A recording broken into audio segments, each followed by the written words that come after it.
It's designed specifically for sampling, and it can press one key at a time, but it can do it better than anything else in the world, including real people.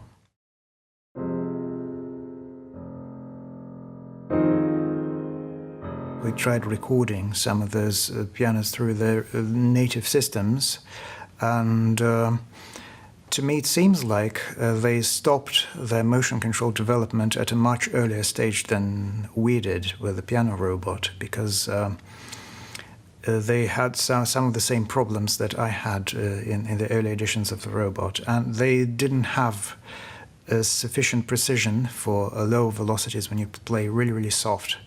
They didn't perform too well. They had the overheating problem, and they also were quite rigidly set to play a note and then release it at a specific time. You couldn't really control the shape of the stroke. With our robot, we can sample velocities with about half a decibel difference, and we can have like 100 velocities going from the highest velocity down to minus 50 decibel.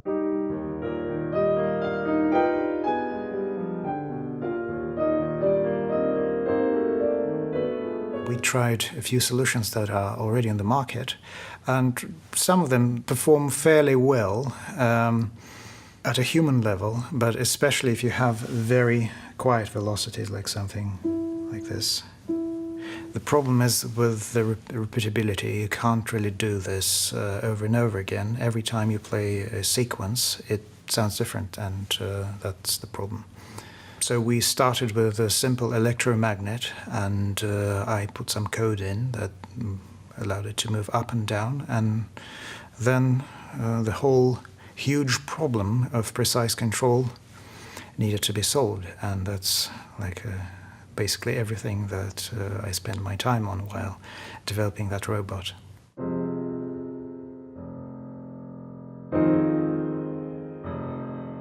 My part specifically about the piano robot was to ensure that the motion control works properly and there is no overheating or some strange things. In the earlier versions of the robot we had a butcher mode where the robot would start oscillating spontaneously and just pressing the key like da da da da da da da da da da. That was a problem where the motion control system would go out of stability region, and then that would happen. Then another problem was physical stability of the entire system, and making the rig for this robot out of very heavy bricks that kept it in one place, and apparently that solved some of the other issues with stability, and we could really get the maximum force.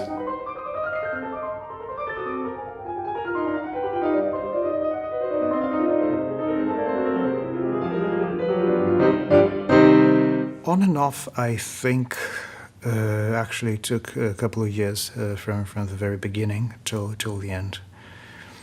And I don't even remember how I started, because this thing went through so many different iterations, so many things were tried. I even had a finger made out of silicone somewhere that was like a human finger, but ultimately that was a little bit difficult to control it in relation to the height, because how do you measure the height with a finger? Because it has a certain curvature. So in the end we replaced it with a flat felt surface that worked just as well.